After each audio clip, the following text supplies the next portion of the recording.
zavatra tianao zarena amintsika amin'izao fotoana zao a dia le telo hoe ny fahatanterahan'ny olona masina. Ny fahatanterahan'ny olona masina. Inona dikan'izany? Inona tiany tompo ambara amin'izany? Hoe fahatanterahan'ny olona masina. Tadidio fa izaho sy anao rehefa manolo tena ho an'i Jesosy, zavatra takian'ny tompo amiko sy aminao dia izay fahatanterahana zay. Ho fahatanterahan'ny olona masina.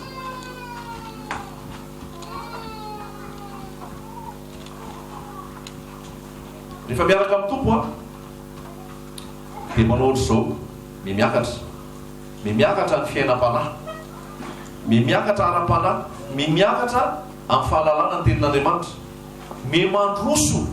Zay rehefa misy olona hoe anontaniana, manao ny fiainam-panahy, mandroso sa miempotra, mafana sa mangatsika, mitoetra sa tsy mitoetra. Dikan'izay zany le ao amin'ny tompo a dia misy an'ireo terme ireo hoe mafana na mangatsika.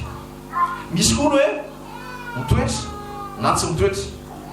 Misy koa hoe matimaty, mafana, mangatsika, matimaty. Dia misy ny hoe mitoetra na tsy mitoetra. Dia misy ny hoe mandroso na miempotra. Fiainam-panahy. Zay zavatra resahana zany. Ho fanatanterahana ny olona masina. Ho fanatanterahana ny olona masina. Efesianina vakisika resaka an'izay. Ho fanatanterahana ny olona masina.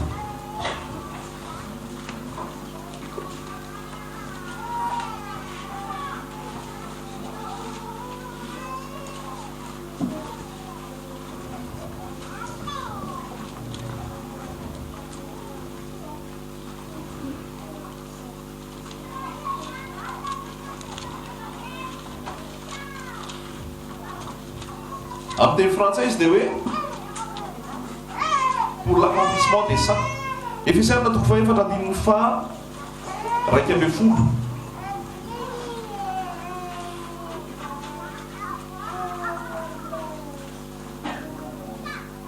Efesianina toko faefatra andininy faha 12.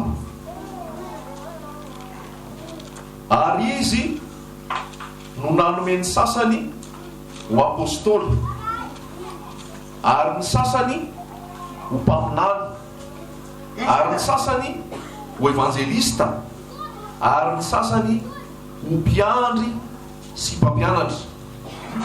Ho fanatanterahana ny olona masina ho amin'ny asa fanompoana, asan'ny fanompoana amin'ny fiangonana eklesia, ho amin'ny fampandrosoana ny tenan'i Kristy, mandra-pahatonga antsika rehetra ho amin'ny firaisan'ny finoana sy ny fahalalana tsara ny zanak'Andriamanitra, ka ho lehilahy lehibe matratra ny ohatry ny alehibe ny fahafenoan'i Kristy, mba tsy ho zaza intsony isika, ka ailangilana sy ampitambolimboleny ny rivotry ny fampianarana samy hafa rehetra amin'ny saim-petsy ataon'ny olona sy ny fiandreny hatateraka ny hevitry ny famitahana, fa mba anaraka ny marina amin'ny fitiavana, ka hitombo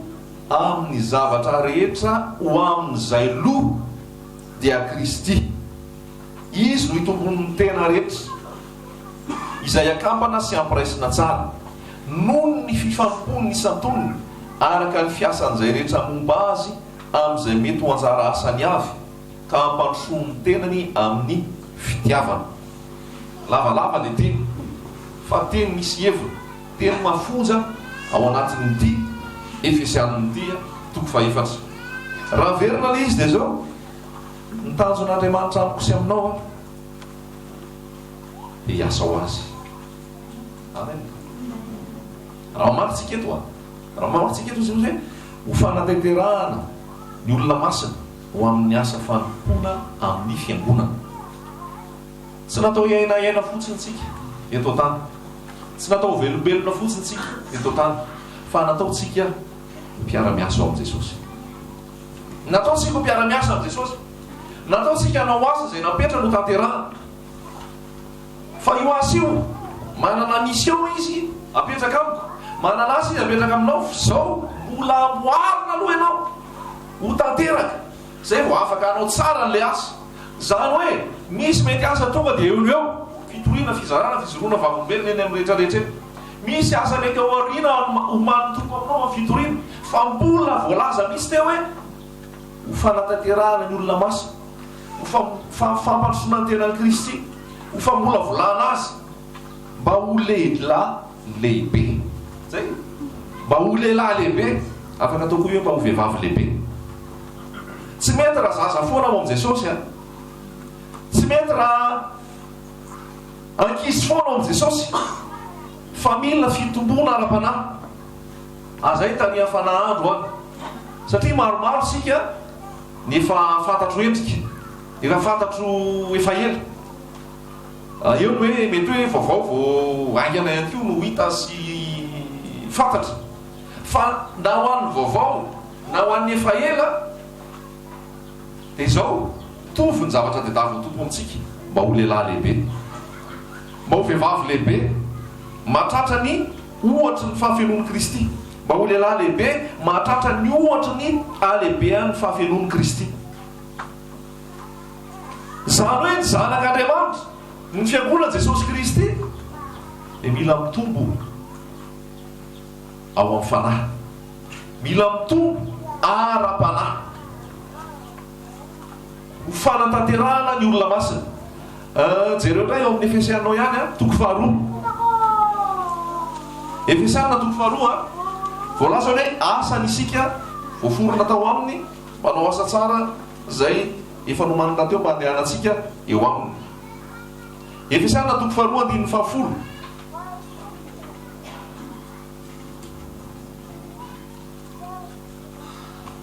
Alora isika ny 10:9. Fa fahasoavana no namonjena anareo amin'ny finoana, ary tsy avy aminareo io zany, fa fanomezana avy amin'Andriamanitra. Tsy avy amin'ny asa fanao isy irehare, fa asa ny isika voaforona tao amin'ny Kristy Jesosy mba hanao asa tsara. Misy asa zay io, hanao asa tsara izay namboarin'Andriamanitra raha teo mba andehanantsika eo aminy. Raha mijerisika zany io teny io a, dia matohateny daholo ny ao asasika voaforona ao amin'ny Kristy mba hanao asa tsara. Aveo manino namboarin'Andriamanitra izy mba andehanantsika eo aminy. Zay rehetrarehetra miaino zao fampianarana toroteny zao, ny fiangonan'i Jesosy a dia olona miasa daholo, olona mihetsika manao asa. Zay ny zavatra tadiavin'ny tompo. Tandrio fa rehefa namorona ny Damaseva Andriamanitra, inona ndraiky isa napetranao ny ada? Napetrana nomeny andraikitra be da be ada, nomeny andraikitra izy hikarakara ny tao asa edena, nomeny andraikitra izy hanome anarana ny biby sy ny zava-maniry. Zany hoe miasa zany, miasa. Jesosy dia laza ao amin'ny Jaona toko 5 hoe ndraiko miasa matraka ankehitriny, zako miasa hozy izy. Raha mbola mazava ny andro tsy maintsy miasa tsika, fa avy ny aisina tsy afahana miasa intsony. Ina ny asa ataonao ho an'ny tompo? Ina ny asa fandrosoana, fampandrosoana ny fiangonana? Fiangonana tiana lazaina dia le eklezialy, le zavatra tsy titrano lavitra ty hoe ty ny fiangonana, fa fantatsika tsara zay. Fa mila olona miasa, zay le voalazan'ny tenin'Andriamanitra, voaforona ao aminy mba hanao asa tsara namboarin'Andriamanitra raha teo mba andehanantsika eo aminy. Fa mandeha amin'izay le hoe famola volana, ho fanatanterahana ny olona masina ho amin'ny asa fanompoana, ho fampandrosoana ny tenan'i Kristy, mba ho lehilahy lehibe mahatratra ny ohatra ny fahafenon'i Kristy, mba tsy ho zaza-tsony ka ilangilana amin'ny fampianarana maro samihafa zay ataon'ny olona, mba mifamitahana fanaraka zavatra rehetra, dia hitombo amin'izay loha, dia hitombo amin'i Jesosy Kristy dia mitombo ao aminy. Ny tena dia ny olombelona dia nofo aman-drà. Rehefa nofo aman-drà rehefa manolo tena ho an' Jesosy ny fanamasina ao, fa le nofo koa ao mba rehefa tsony Jesosy ny mpianatra hoe arivavaka. Rehefa ny aravavaka ny aritory nanao veillée de prière dia naninona daholo zareo matory. Tsika koa rehetra miantory teny amin'ny sivy izy matory foazo le akaikinao dobo kely eno mpanjaka ntsika. Jesosy Kristy ny anarana miaino tenin'Andriamanitra, le nofo io mampatory ianao. Dia zay ny ifadina anina matetika koa, ifadina anina koa ndraika mampanginana le nofo dia miamiaino ny fanamasina, miamiaino ny fanahy, miamiaino inona zaka tiany lompo ambarana. Fa raha voky isakafo voky be foana, miamangina ny fanahy tsy hainao tsoky. Alléluia. Miamangina ny fanahy tsy hainao tsoky raha ohatra ka ny kibonao no Andriamanitra. Filipiana dia milaza zay mahalay eo sisa be da be fahavalony azy fijaliana. Famenarany voninahiny, fahaverezana ny farany, tsy misaina fa tsy zavatra ny tany izy, fa tsy misaina ny any an-danitra. Ny kibony no Andriamanitra. Filipiana manoratra an'izay, Paul manoratra ao Filipiana. Matoa izy manoratra zay dia ho an'olona efa ao fiangonana zany. Satria ny epistile rehetra dia soratana ho an'ny fiangonana, olona efa nanolo tena ho an'i Jesosy ho fampianarana anazy. Dia mila miamiana le ara-nofo miamiana le ara-nofo mba hakan'ny fanambara. Tadiova rehefa nampianatra Jesosy dia totaly dia natompo Jesosy tamin'ny zavatra araka amin'ny nofo aloha, zavatra hita maso aloha. Fa rehefa mandeha anao tsikelikely mijery ny fampianarana tompo misisotona ara-panahy amin'izay avy eo. Zay le fahendren'Andriamanitra. Ny amoazana Jesosy ianao aloha dia ao problème manao. Ny amoazana Jesosy ianao dia ao amin'ny tsy fahasalamana, ao amin'ny olana ara-tokantrano, ao amin'ny tsy fampiana ara-bola, ao amin'ny tsy fananana asa, ao amin'ny zavatra manahirana rehetrarehetra. Nataony reny mba hisintomana anao ao aminy. Fa rehefa avy eo manam-pandehanao mampatrapanosonao amin'ny Jesosy, tsy hijanona amin'ireny zavatra reny foana ianao. Zavatra ara-materialy zany, zavatra ara-nofo zany. Fa hisintoman'i Jesosy ianao fotsiny reny. Fa misy zavatra tsara be molitonan'i Jesosy ianao dia zavatra ara-panahy. Rehefa nanomboka ny famantaran'i Jesosy tao amin'ny ministera izay nataony dia ny ara-nofo aloha no nataony voalohany, ny hita maso aloha no nataony voalohany. Dia inona nataony voalohany? Nanova ny rano ho lasa divay. Ikasiana anao amin'ilay materiel aloha, ikasiana anao amin'ilay ara-nofo aloha, dia novay no divay ny rano. Gaga ny olona hoe afakely ty. Na dia amin'izay ny fampianarana avy eo ny diovony ray ny boka, nampahiratiny ny jano, natao ny nalady ny marenina, ny kilemaina natsangany, ny ranomasina nampangininy, ny maty natsangany. Zany hoe zay zavatra hita maso daholo eo. Ary io le zavatra toriana amintsika foana hoe rehefa tonga amin'izay ny fotoana kely teo amin'ny azo fijaliany Jesosy efa tsy hisy resaka mirakla tsony teo. Zay ho an'ny olona ara-nofo dia tsy hisy mirakla teo. Fa ho an'ny olona ara-panahy dia mirakla be mihitsy teo. Ary teo tena mirakla satria fanafahananao ara-panahy teo, fanafahananao amin'ny kejany satanany teo, fametrahananao any an-danitra ny teo. Tsisy resaka mofodimy sy azandrano rosy divay tsony teo, tsisy resaka abokana sy resaka kilembaina tsony teo.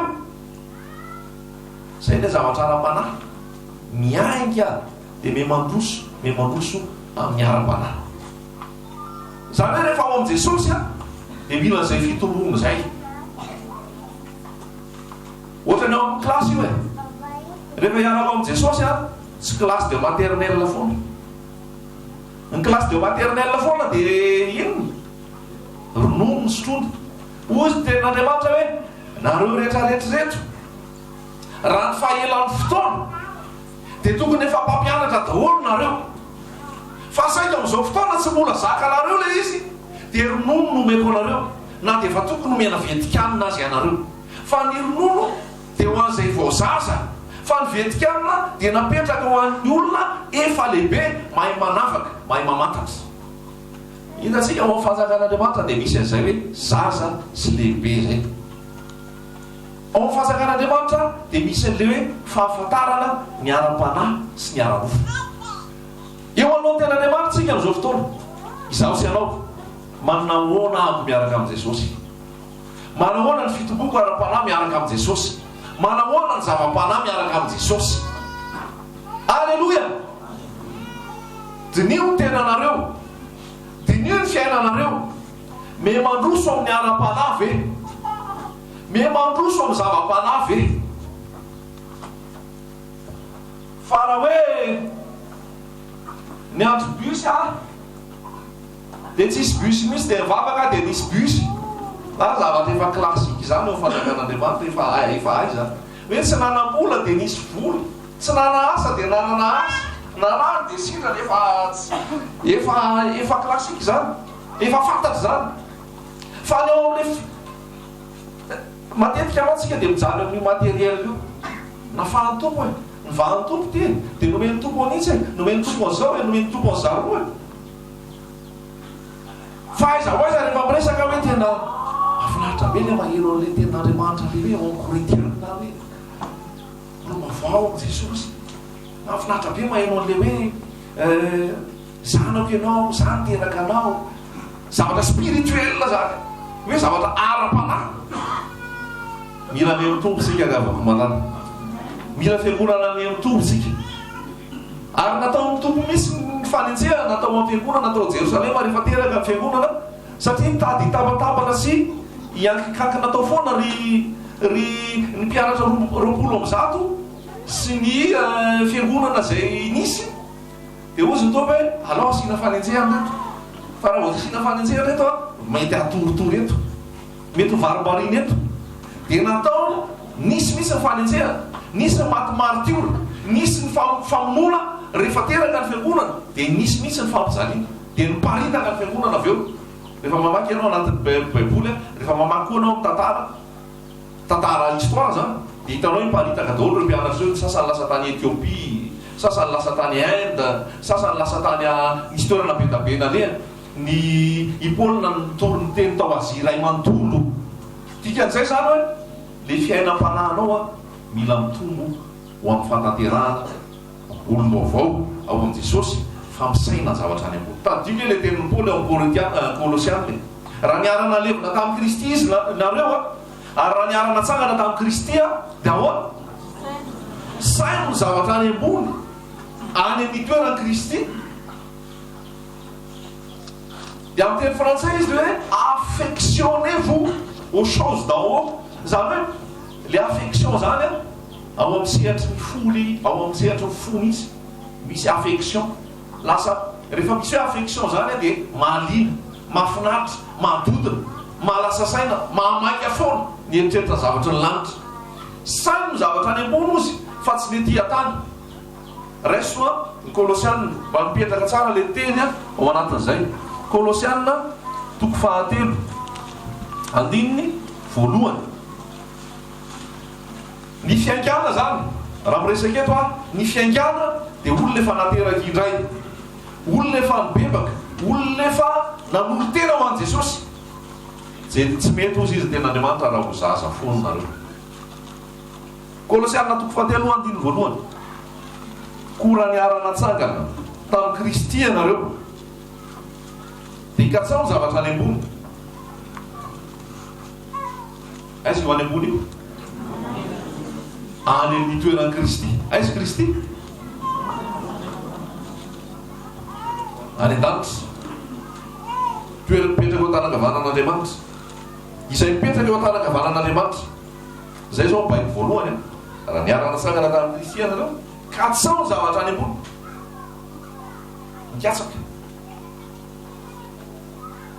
Mikatsaka.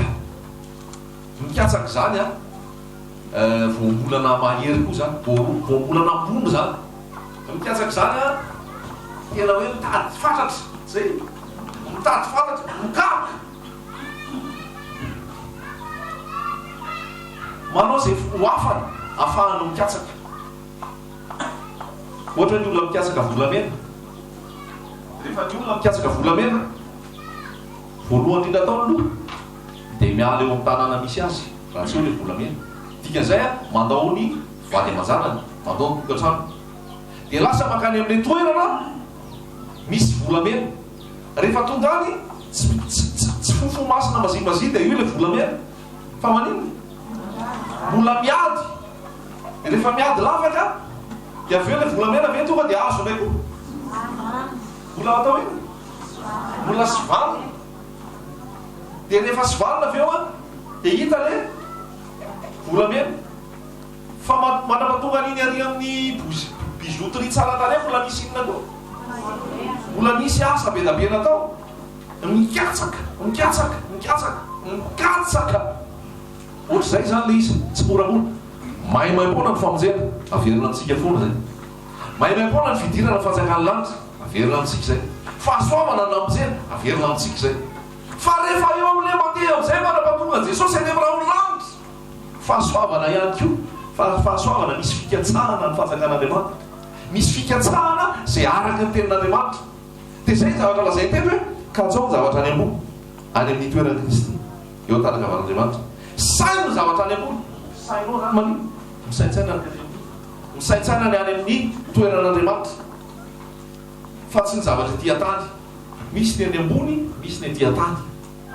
Ny ety an-tany dia zay lazaina teo hoe le rano mivadika divay, le mofo dimy tsy aza rano, le inona koa fanasitranana sy ny maro samihafa.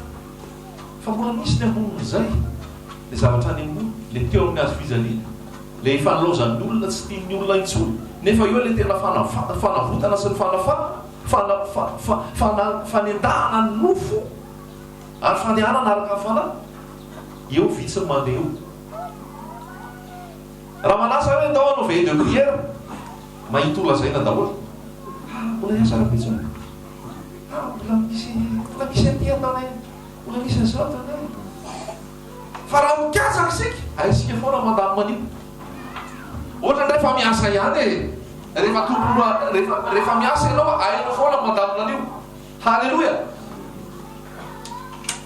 Dia ny zavatra takiny tenin'Andriamanitra ihany koa dia le mahay mikatsaka.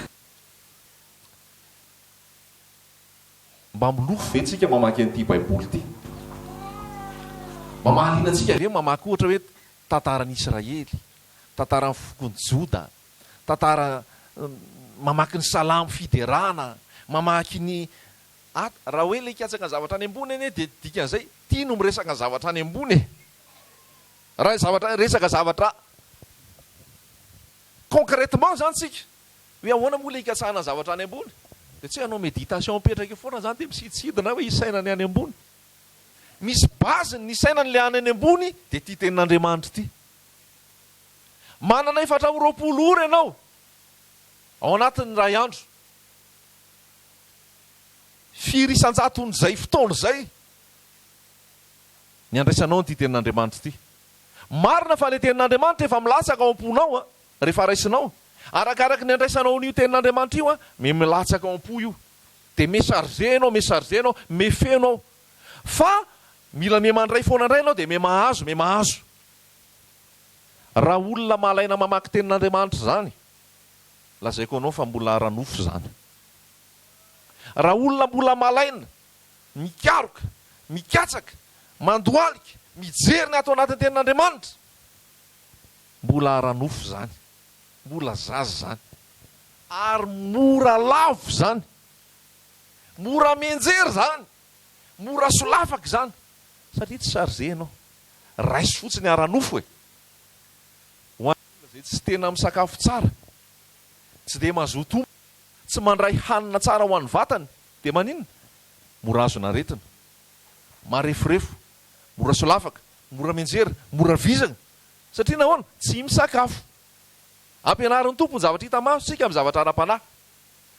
Matoa ianao malemy ara-panahy, tsisy farisihana ara-panahy, tsisy fahazotoana ara-panahy, tsisy fandrotsona ara-panahy, tsisy filofosana amin'ny asan'Andriamanitra. Tsy ampy famakina teny ianao zay, tsy ampy fandalinana tenin'Andriamanitra ianao zay.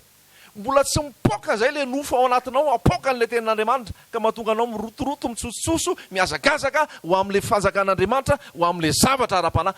Zay nefa ny tena tanjona diadavin'ny Tompo amintsika. Dia iny andehanantsika elatra mihitsy hanao ny sitrapon'Andriamanitra, hiasa manotompo, hikatsaka ny zava-panahy. Mazava aminareo ve ny zavatra teneniko sa misavoamboana? Mazava. Dikan'izay hitombonao ara-panahy, mahazo toa mamaky tenin'Andriamanitra. Mivavaha, mandolia, enoy ny fanamasina, amin'ny teny ianao izy a. Rehefa avy eo ty tenin'Andriamanitra ty, manadio, manentaka zay rehetrarehetra ara-nofo, manentaka zay rehetrarehetra tsy ankasahan'Andriamanitra, mba ho tanteraka ianao. Voalaza ny loha teo aloha teo hoe nomeny ny sasany apôstôly, ny sasany mpaminany, ny sasany mpampianatra, sasany evanjelistra, sasany ompiandry, mbo fanatanterahana ny olona masina. Fa ny tsirairay avy ihany koa dia mila an'izay hoe mandray tenin'Andriamanitra zay. Mandroso ve ao am' Jesosy? Mbola mientanetana ve ao am' Jesosy? Aiza le fientanentanako taloha, le farisihako taloha, le fanaovako lahara-pahamehana, ny fitoriana, ny fizarana, ny fivoriana taloha. Sa hoe nahary tena ny mpampakatra dia efa lalana hafa indray zao. Raha lasa anabavy, aoka hifantoka amin'izay zavatra ara-panahintsika, aoka hifantoka amin'izay lohantsika. Fa io ihany natafavoaka antsika hatramin'izay. Ary io mbola hatafavoaka, fa tsy tafavoaka ianao raha io na ho tsinitsiniavinao sa ambanimbanianao. Halleloja! Mba tsy ho zaza intsony isika. Metabe nge fitaka mandeha amin'izao fotoana e. Mba tsy ho zaza intsony, zay no zavatra any ambony. Le zavatra any ambony nge mitoetra ao dia Jesosy e. Halleloja! Sao dia misy anasa maso kely, ohatra misy te atory miady be amin'ny torimaso ato a. Mila fo! Mila fo! Araroty, aza matory! Sa mampatory anareo ve nitory tenko? Jesosy io miasa. Aleo hilatsaka any le tenin'Andriamanitra. Mila mandray ty tenin'Andriamanitra ty tsika mba tsy ho voafitaka. Mila mandray ty tenin'Andriamanitra ty tsika mba tsy ho zaza intsony, mba tsy ho ronom-panahy foana, mba tsy ho zavatra ara-nofo foana, fa zavatra ara-panahy, zavatra ara-panahy, zavatra ara-panahy. Zay le hoe izy spirituel, saina ny zavatra any ambony. Ny eto tany tsy nefa milamina, ny eto tany tsy nefa fantatra hoe fanalahidin'io nge dia efa Jesosy e.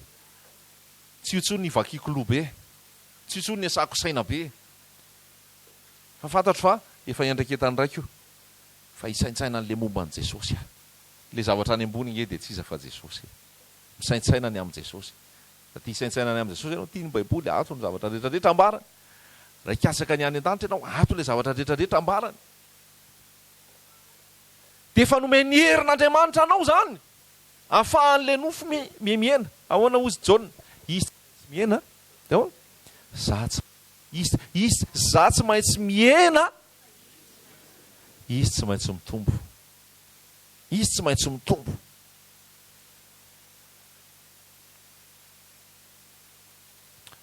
Raha mbola ny anao foana, raha mbola ny anao foana, raha mbola ny afoana, ny anahy foana, mbola zaza ianao zay.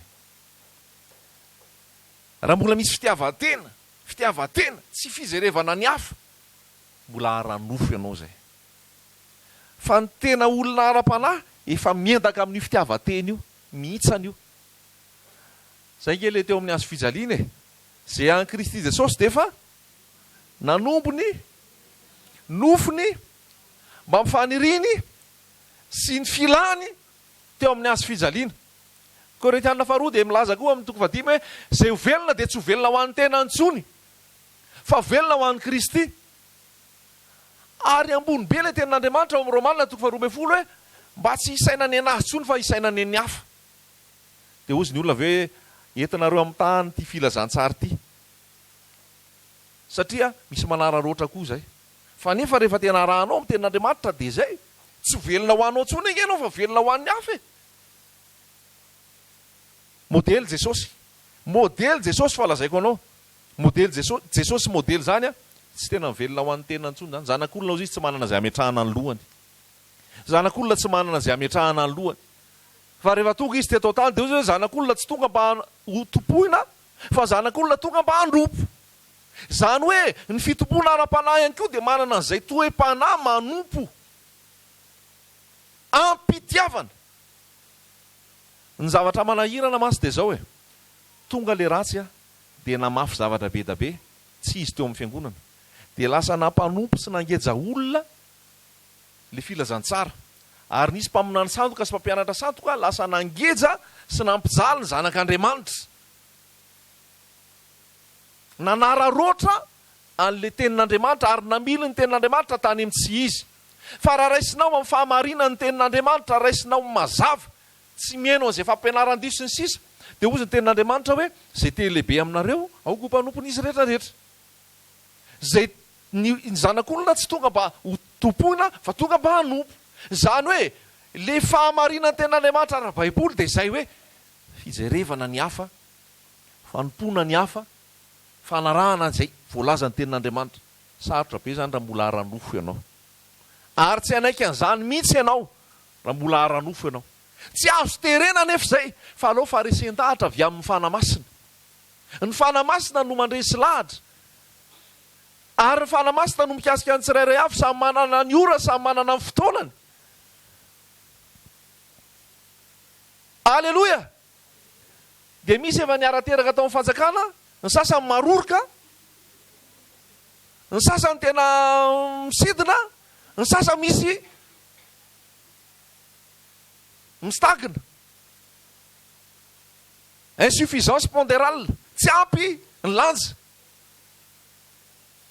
Misy tsy normal ao amin'ilay fanjakana.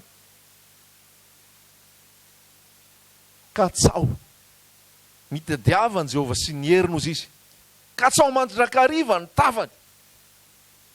Fantandremo koa nefa rehefa mikaroka dia mikaroka loatra amin'ny internet eo. Mikaroka loatra amin'ny boky sy ny sisa, farany very.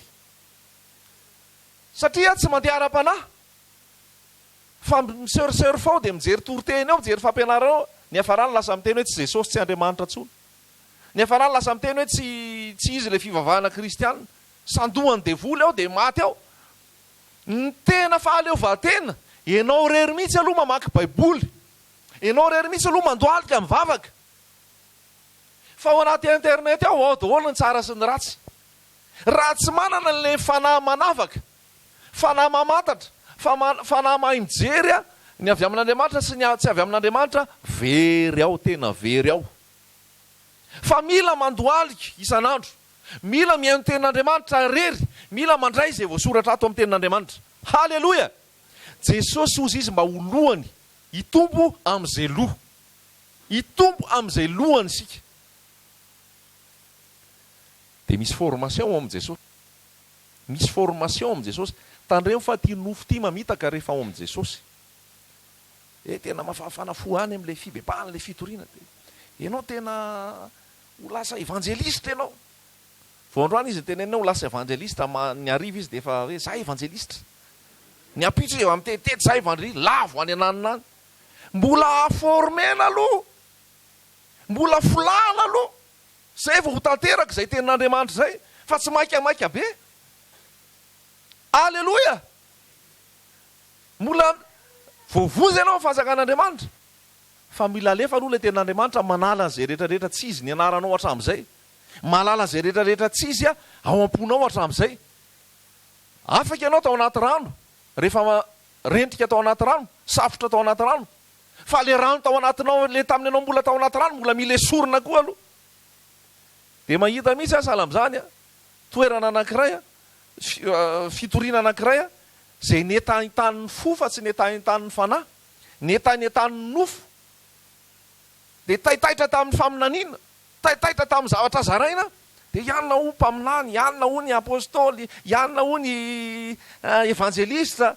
Dia efa mifampiatsa amin'izay, ahoana ry apôstôly, ahoana ry evangelista, taitairyle don tsy mampiorina tsy mampitoetra tsara ao amin'ny tenin'Andriamanitra fa etietipo de hoe enao anonofy enao hitahita zavatra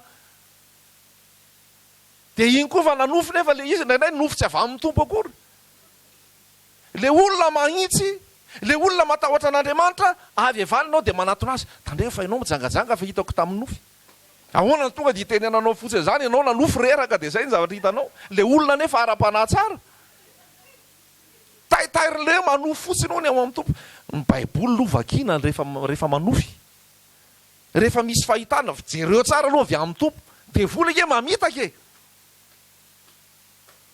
de raha vao tsy mitandrina amin'io resaka fanomeza amin'ny fanahy io tafotohana aingana mihitsy potika ny asa fitoriana potika ny asa fitoriana satria maimay loatra aoka tsy ho maimay ozy ny tenin'Andriamanitra marina fa mila miasa mila mandroso fa mila famolavolana aloha mila famolavolana ny ministera mila famolavolana ny fandehanana amin'ny tory mila famolavolana ny fikarakarana olona fa tsy avy hatrany de tonga de ozy tenin'Andriamanitra ozy Paoly hoe tsy mety raha zaza vao amin'ny fanompona ny andraikitra ny fiangonana so de lasa misy ny fiaboeboana mila famolavolana de meteza ho volavolain'ny tompo meteza ho amboarin'ny tompo zay le izy raha ohatra ka ary amin'ny ilany anankiray zany le hoe maimay fa raha ary amin'ny ilany anankiray indray le tsy mihetsika mihitsy le efa tokony ho mpampianatra mbola tsy mampianatra ihany tokony efa andeha mbola tsy mandeha ihany mifanohatra amin'le teo indray zany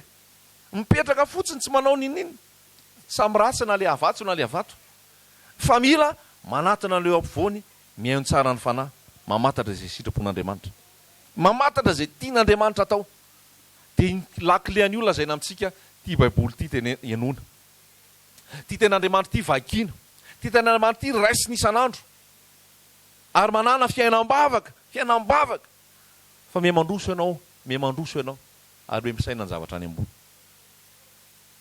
alleloia tsy midiky zany hoe hialy atao tany de tsy rarahina ny atao tany fa afaka Jesosy Jaona 7:12 de hoy Jesosy hoe tompo ny angatahako aminao tsy hanesorana azy eto fa ny arovana azy amin'le ratsy tompo ny angatahako de mba any am'izay misy any isin'ny zareo ihany koa fa tsy anjaka le ara-nofo fa anjaka le ara-panahy manana fandeferana arakaraky ny irosonao am' Jesosy me mahay mandefitra ianao fa raha ianao zay firy-taona atao am' Jesosy mbola tsy mahay mandefitra foana mbola ara-nofo ianao zay mbola zaza ianao zay mila miova ianao fa raha ranotaona ny jerena ka hoe fandrosonao amin'ny tompo ka mbola tsy mahay mandefitra tsy mbola mamevahana ho an'ny hafa no ny fiavako anao ny ilazako mba miova mba mihevitra ny hafa fa tsy ny anao intsony tsy ny tenanao foana fa mihevitra ny hafa velona ara-panahy ny ara-panahy zany de maivamaivany tsisy lourdeur fa tena hoe marisika mazoto mandroso fa io fahavesaranao am-panahy io taandremo so de tsy atafakatranao ny lanitra io fahavesarana ranofo io so de mbola misy zadabedabe manavesatra anao eto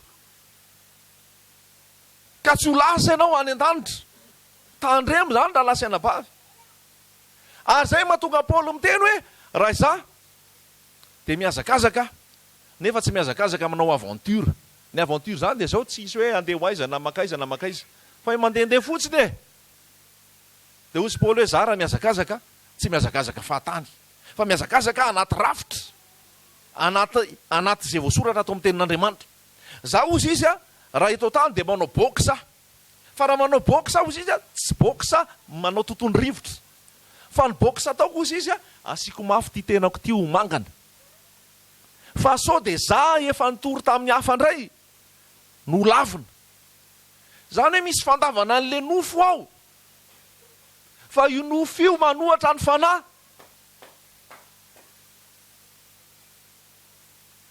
sarotra be zany hoe mamaly tsara ny ratsy zany nefa raha olona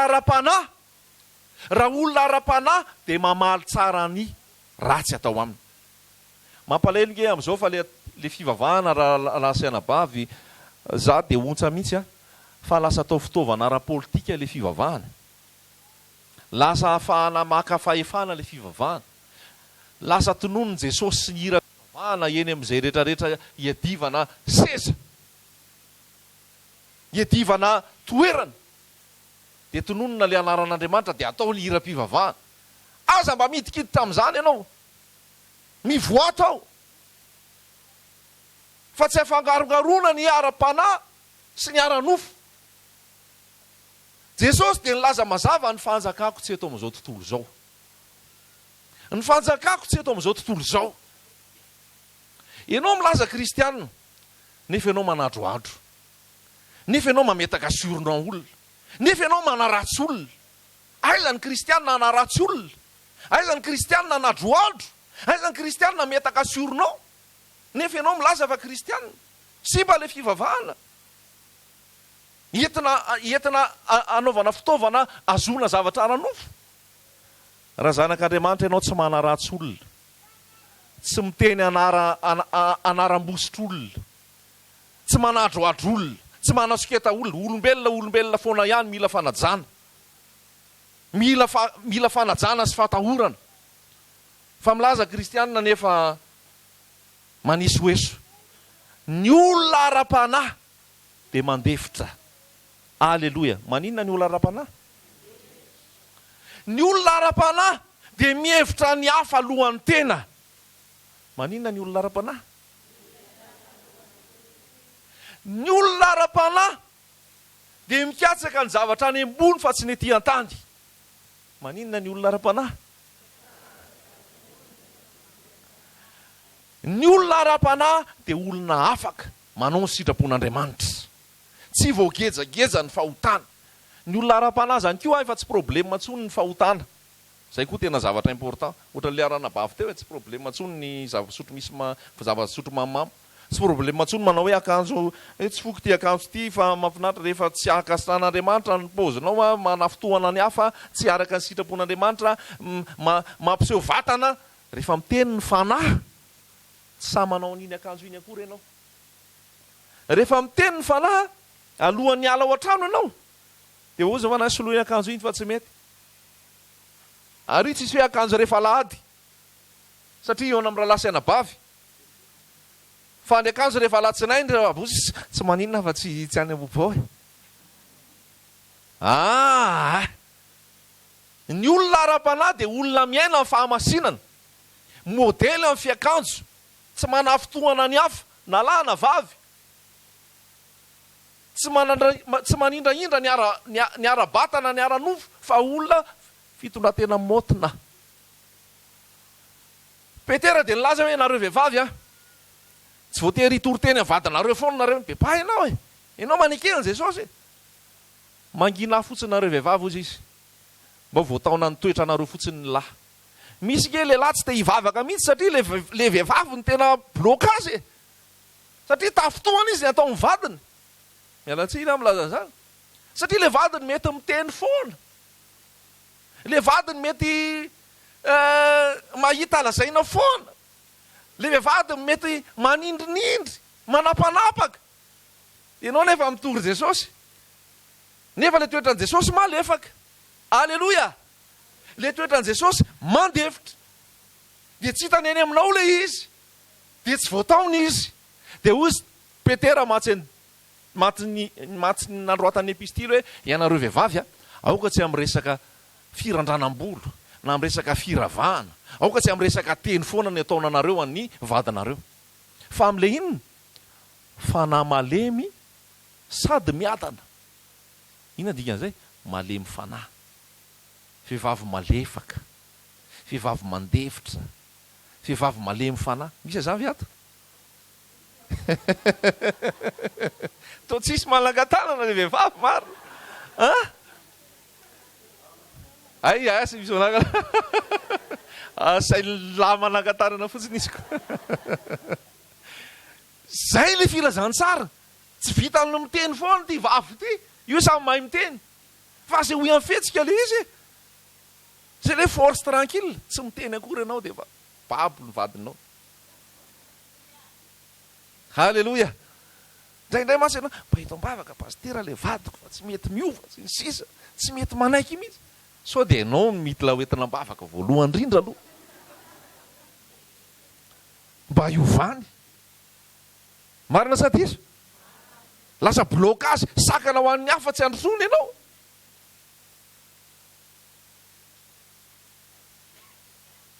lasa rainay ny lehilahy tsy manana plasiny hoe tena manapaka sy manana fa ozy le namoa tsy fivirim-pianakaviana zany andro zay dia rehefa antany zavatra dia misy programma manaraka atao dia rehefa samy resaka eo zany le lehilahy dia ny afarany dia rehefa miresaka tsy antan'io kely aloha ny entraîneur le entraîneur tenenina zany io le vady fa tsy samy manapaka ary zareo tsy samy resaka io aloha sy tonga dia ny entraîneur aloha antanina fa za manontany azy zany hoe za manontany le lehilahy fa tonga dia le vehivavy aloha antanina lany lohany vavy azonareo ve zavatra resako zany ny entraîneur aloha zay antanina le entraîneur zany le vehivavy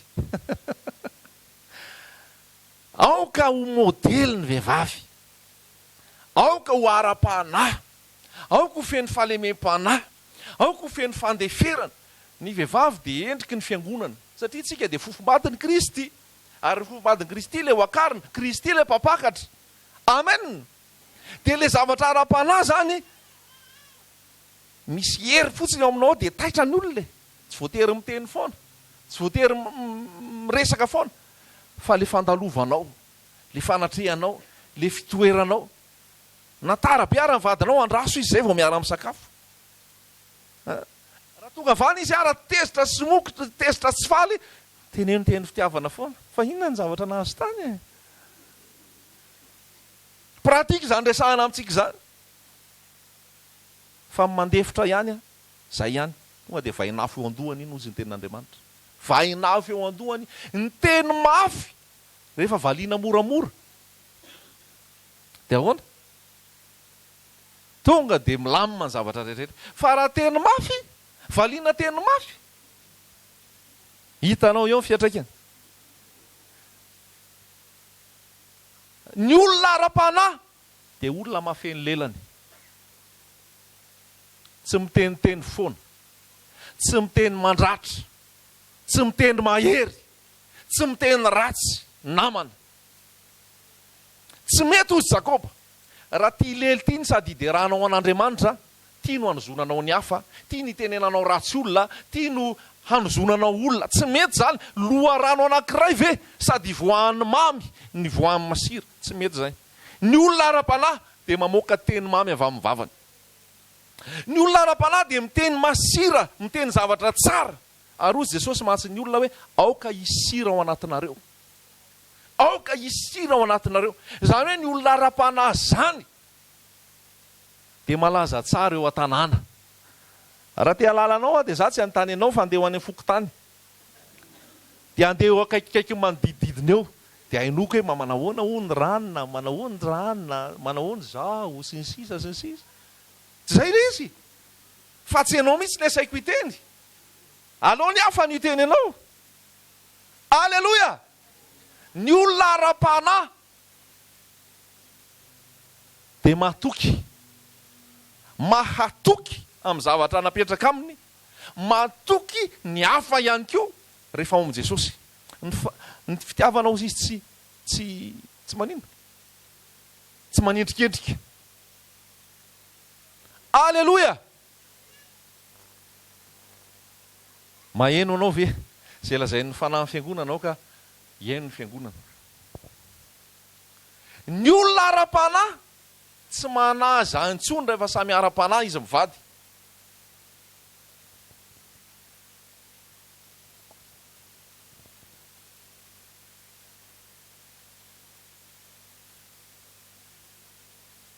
fa na aiza lehako na aiza lehany randevoanay ao amin'i Jesosy ary mifampatoky foana zay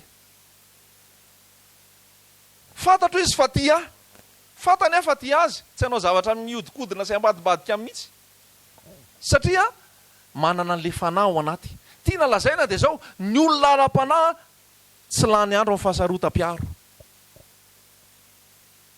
alleloia samy mieritreritra indray hoe raha lehilahy na raha vehivavy rehefa an Jesosy ary saro-piaro no ino noho za fa za matoky zato isa-zato ny fitiavany an Jesosy ary za matoky zato isa-zato ny fitiavany Jesosy azy azominy Jesosy izy kosa sahala am'izay matoky ny fitiavany Jesosy azy sy ny fitiavako an Jesosy azominy Jesosy fa misy ke fahasarotam-piaro mamotika mihitsy zavatra tsy ataon'le ray akory de efa eritreretinao akanjo anaovan'le vady de efa hoe fandeha izy ianao ty nefa tsisy zavatra hafa mihitsy fa misy fahasarotam-piaro rehefa miditra ao am Jesosy ianao fahatokina ny hitanao ao fahatokina ny hitanao ao Paoly aloha de niteny ihany hoe saro-piarona aminareo tahaka ny nametrahako anareo hoe ho fofombady ho an Jesosy Kristy saro-piaro ny amin'ny fanahanareo saro-piaro mba tsy handeha hivoana amin'ny lalana tsy izy ianareo fa ndraindray mamotika zany raha zany no mitoetra ao amin'ny tsirairay avy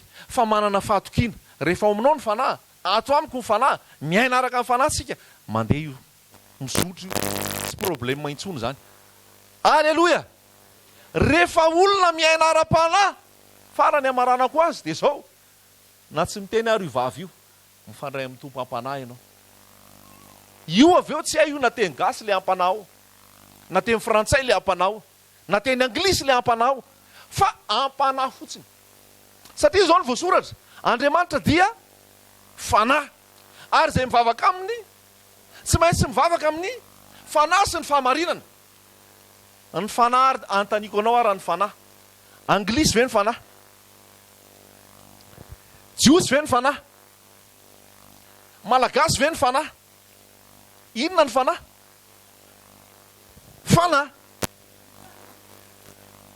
fanahan'Andriamanitra fanahana to amiko tsy hain'ny fiteny ho resahana akory ary satria ampanahy de raha sary zay jaona toko fahaefatra zay mba tsy ho voafitaka zaho sy anao fa ny olona zay nateraka Andriamanitra ny olona nateraka ara-panahy de fanahy ary zay mivavaka amin'Andriamanitra de tsy maintsy mivavaka amin'ny fanahy sy amin'ny fahamarinana tsy hoe tsy maintsy any atendrombohatra tsy hoe tsy maintsy ary amin'ny toerana zao tsy hoe tsy maintsy any amin'ny alitara vao tena eny kokoa fa ny olona tsy eny amin'ny alitara tsy henon'Andriamanitra na hoe tsy maintsy ny olona eo amin'ny pilipitra ara-panahy ny zavatra resahana na any anaty fiara ianao na eny am-pianarana ianao na eny an-dalana ianao na any an-tsena ianao ny fanahinao connecté amin'Andriamanitra ary miaino anao izy tsy voatononao amin'ny teny akory raha zavatra tianao ambara aminy alleloia de misy fotoana lany lera amin'le hoe iza ny anaran'i Jesosy Yahosoavy Yehosoavy Jesosy ve Jesoa ve Jesa ve de misy miteny aminao fa ianao raha mivavaka amin'le Jesosy de efa le mivavaka amin'le Andriamanitra tsy izy ianao zay ianao raha vao miteny an'le Jésus de efa io le miforonona tany aloha aza dalain'olona am'izany ianao ny Andriamanitra ara-panahy izy ny namorona ny langue izy namorona ty teny gasy ty rehefa nomena io teny gasy io iresahako dia iresahako aminy samy manana ny fiteniny samy manana ny filazany fa Andriamanitra de iray ary ny fanahy de iray fa ndraindray lany andro amin'le fiadina hevitra hoe iza le anarana ny fibebahana aveo tsy voatoritsony ny fahamasinana aveo tsy voatoritsony ny fiverenan'i Jesosy aveo tsy voatoritsony ny fatahoran'Andriamanitra aveo tsy voatoritsony ny fampiorenana ara-panahy tsy voatoritsony fa any amin'le anarana foana ny adiny hevitra adiny telo adiny efatra adiny dimy tontolo andro zay foana mandany lery zany mandany lery zany aoka tsy ho fitahana ny am'izany ianao fa ny Andriamanitra ao de Andriamanitra fanahy ianao de olona ara-panahy ary porofony zany ke rehefa mivavaka ve ianao iza zao nivavaka tato tamin'ny anaran'i Jesosy ka tsy nahazo valim-bavaka mihitsy hoe atsangano hoe ny tanana iza hoe nefa namoaka demoni tamin'ny anaran'i Jesosy tato hoe ka tsy nivoaka ny demoni iza hoe nitory tamin'ny anaran'i Jesosy tany amin'ny rehetrarehetra nalehan'ny tany ka tsy nibebaka ny olona tsisy manangatanana ary nivavaka nangataka tamin'i Jesosy tamin'ny anaran'i Jesosy na tamin'ny anaran'i Jesosy na au nom de Jésus na au nom de Jesus ka nomeny tompo azy ny valim-bavaka mba atsangano hoe tanana atsangano ambony tsara halleloia ary iza nandeha nitory tamin'ny anaran'i Jesosy Kristy ka niozongozona fanjakan'ny masina nibebaka ny olona nanolo tena ho an' Jesosy ny olona rehefa nitory tamin'ny anaran'i Jesosy izy atsangano hoe tanana Ataovy ambonimbony any e. Aleloia. Ary iza nefa niasa namoaka dia minita amin'ny anaran'i Jesosy. Nametra tanana tamin'ny anaran'i Jesosy dia sitrana. Atsangano hoe tanana hoe. Atsembadika tsy misy betabe fa tsy hitan'ilay kamera. Aleloia. Any an-danitra any ianao mbola anarana hafa indray ngamba mbola anaran'i Jesosy koa mbola hafa. Ny olona ara-panahy tsy miady hevitra amin'izany. Ny olona ara-panahy zay ny eritreretinao ataovy amin'izay ary. Alao za andeha amin'ny anahy. Tsy mety raha miady ny mpanompon'Andriamanitra. Ka hiady teny, hiady resaka firazanana, hiady resaka anarana. Laha ny andro amin'izany tsika hidirany devoly amin'izany dia laha nylereo e. Fa mandrosoa amin'ny anaran'i Jesosy. Zay no nanazatra anao amin'ny anaran'i Jesosy. Amin'ny anaran'i Jesosy zay no nanazatra anao amin'ny anaran'i Jesosy. Amin'ny anaran'ny Ahosoa zay no ataonao ataovy amin'ny anaran'ny Ahosoa. Any Komoro ianao mbola hafa koa io anaran'i Jesosy io. Tonga ianao any Arabia Saodita mbola hafa koa ny anonana an'io. Ny Andriamanitra nofo rehetra. Andriamanitra nanome ny teny any tsirairay avy. Kaza mety hoe so dia tsy mety ary ty amin'ny anaran'i Jesosy ty zay ngamba tsy azoko valimbavaka. Dia andrambo indray ilay anarana hafa jerena. Ny olona ara-panahy dia miaina araka ny zavatra ny fanahy. Miaino izay lazainy ny fanahy. Tsotra fotsiny zay ny any ambarako aminao dia vita. Jesosy, tiako Jesosy. Jesosy tia. Jesosy nameny anarana ho ahy. Anarana mahavonjy. Izay rehetra miantso ny anaran'ny tompo no vonjena. Aleloia. Baiboly nomeny ahy amin'ny teny gasy. Izay voasoratra ato avy amin'ny tenin'Andriamanitra. Raha misy aroy mety tsy fahatanterahana amin'izay voasoratra ao, ny tompo manitsy anao, manoro anao moramora. Fa tsy tsara olona mihitsy tsika hoe Andriamanitra tsy izy ny vavahanao very ianao. Iza moa ianao ny tsara. Fa plasin'iza no ny tsara, plasin'Andriamanitra ihany no tsara. Iza moa ianao ny teny olona ho any fahaverezana, plasin'iza no milazana izay, Andriamanitra ihany no milazana izay. Ara-panahy, mandeha araka ny fanahy. Aza miady teny, aza miady hevitra amin'izay zavatra rehefa olona hitanao fa iziriziry tsy anadalanao fotsiny araka fa tsy hibebaka sy mangetaheta marina, toizo ny lalanao. Olona ara-panahy. Satria izao dia daviny fotsiny izay atezitra anao. Dia daviny fotsiny izay asositra anao. Dia daviny fotsiny izay ampiakatra afonao. Dia azony ianao rehefa ho be resaka sy ady teny eo. Fa mangina ohatran'i Jesosy mivavaka mandeha amin'ny famarinana. Mandeha amin'ny fatokiana. Mandeha amin'ny fahalemem-panahy. Mazava aminao hoe izay tenin'Andriamanitra izay. Ho fanatanterahana ny olona masina. Izay ilay olona masina. Olona ara-panahy. Mihevitra ny zavatra ara-panahy. Mihevitra ny zavatra ara-panahy. Jesosy ao aminao, na iza alehanao. Jesosy ambony, Jesosy ho mpanapaka, Jesosy ho tompon'ny fiainanao. Ararotin'ny fotoana. Ararotin'ny fotoana. Fa na zavatra rehetrarehetra misy eto tany dia efa akaiky ny fiverenan'i Jesosy. Aoka ny fonao ho vonona ny amin'izany fampiakaram-bady ny zanak'ondry zany. Zay koa ny olona ara-panahy. Ny olona ara-panahy dia manantena hatrany na mifiry hoe ho avy Jesosy. Ny olona ara-panahy dia manantena ary miandry hatrany na mifiry fiverenan'i Jesosy. Dia vonona izy. Dia eo izy. Aleloia. Ny olona ara-panahy na inona azony, na inona tsy azony, dia hozy izay merci Jésus. Fa ny zavatra rehetra ataonao miara-miasa asoa izay tianao. Ny olona ara-panahy dia mahay misaotra, mahay mankasitraka. Tenin'Andriamanitra dia milaza any amin'ny filazantsara. Aoka ho tanteraka ianareo tahaka ny fahatanterahan'ny Rainareo izay any an-danitra. Ambony be zany teny zany. Tiany Jesosy ohatran'Andriamanitra zany tsika. Ho tanteraka tahaka azy. Vita ve zany? Vita? Ahoana ny havitana zany? Miaraka amin'ny fanamasina, miankina aminy. Oui? Ny fanamasina. Ny fanamasina. Ny olona araka ny fanahy dia olona feno ny fanahy. Olona manana ny fanamasina. Mitarika azy sy manoro azy izay tokony atao. Dia hozy ianao hoe mba ho anavy ny fanamasina. Ho anao ny fanamasina raha mino an'i Jesosy ianao. Amin'ny andro farany nandatsahako ny fanahiko amin'ny nofo rehetra. Ianao anatin'izay nofo rehetra izay. ianao anatiny zay nofo rehetra zay ampianatra anao hitarika anao io satria olona araka ny fanahy ianao, olona araka ny fanahy ianao. De reny le toetra rehetrarehetra voalaza teo reny. Manaza sika mbola maky ny Kolosiana 3 ny toy andretrarehetra ao ambany io a rehefa ao aorianao fa be da be zavatra sainy esorinao satria zavatra ranofo tsinona. De misy zavatra sainy tafiana rehefa avy eo de voasoratra ao zay a tsy mila zavaina akory ary zay rehefa mamaky ianao fa etoko anohizana an'le izy rehefa tapitra ny fitoriana eto a vakio ny Kolosiana 3 rehefa any an-trano na eny an-dalana akory anaty tômôbila de hitanao hoe reto zany le ndahana, reto le tafiana, ty le fiainana vaovao miaraka amin'i Jesosy. De ho tsapanao zay hoe fitombona ara-panahy zay a mandroso ara-panahy ao amin'i Jesosy Kristy. Amen. Nofo tsy mahazo mandova ny fanjakan'ny lanitra. Korintianina 1:20. Ty nofo ty tsy mandova ny fanjakan'ny lanitra. Fa ny fanahy no mandova ny fanjakan'ny lanitra. Ty nofo ty mola ovainy andray mpimaso zay vao mandova ny fanjakan'ny lanitra.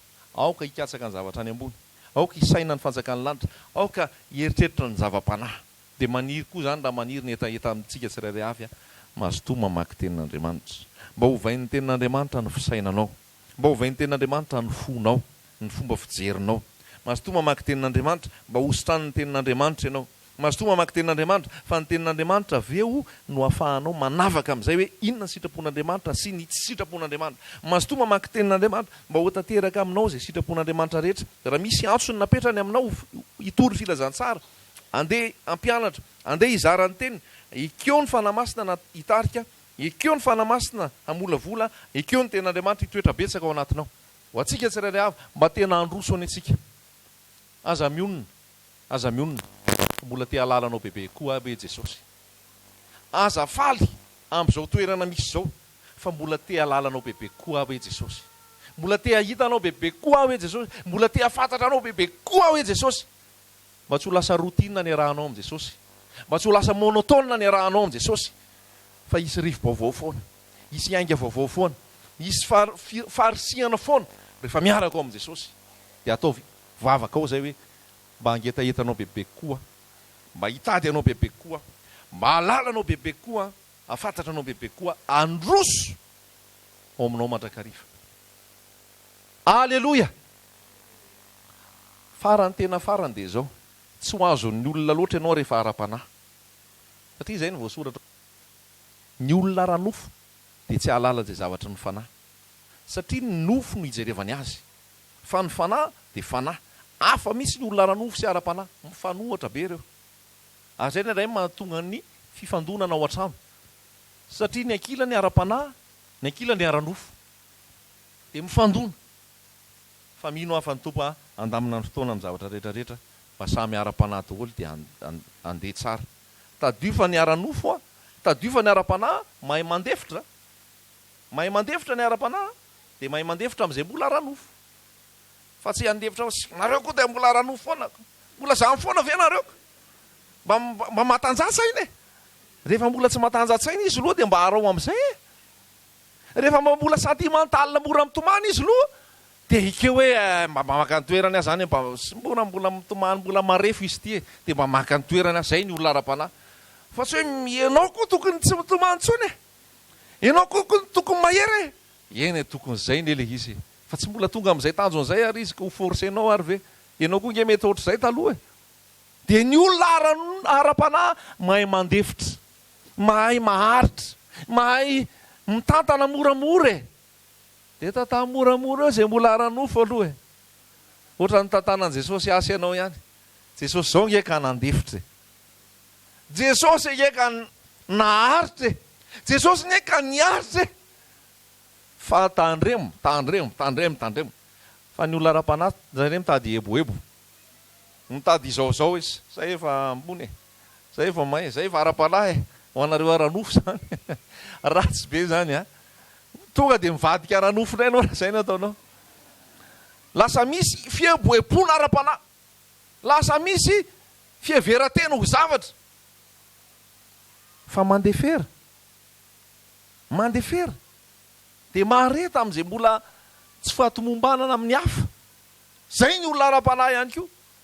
Fa tsy hoe leo anareo ka. Materaka anareo reto ka. De efa zany foana ve nareo efa afrina zay. nareo kosa ngamba tsy mandray le tena ombobao reny mihitsy mba makanisa matetika ombobao Jesosy Jesosy ihany ny anananao fandeferana. Zay ke tsy mbola tongavan Jesosy satria me mandeha tsika io dia me miakatra dia me amboariny dia me amboariny dia mety efeny mety efeny me amboary voalaza le ranabavy teo any fahotana tonga dia tsisy hevitra tonga dia miala fahotana mangeja sy mamatotrany tonga dia miala aminaran Jesosy fa le karaktera le toetra le toetsaina le toe-po iny ray mbola miraikitraikitra ao foana iny dia iny ovahin'ny tompo amboariny dia meteza amboariny tsy mandevitra lasa may mandevitra ny mirehare lasa manitry tena tsy tia fihavanana lasa tia fihavanana tsy dia tia miain'olona loatra amresaka lasa mba mazoto miaino rehefa ohatra ka misy olona mba te iresaka anazavazavatra sy ny maro samihafa mba ho toetran Jesosy ny toetranao. Zay ny fiaina. Ny olona ara-panahy dia mamoaka ny toetran Jesosy. Ny fahatanterahan'ny olona masina dia tsy inona fa mamoaka n'izay toetran Jesosy, zay endriky Jesosy, zay fahatsaran Jesosy zay naiza lehany ninninona taony. Haleloia.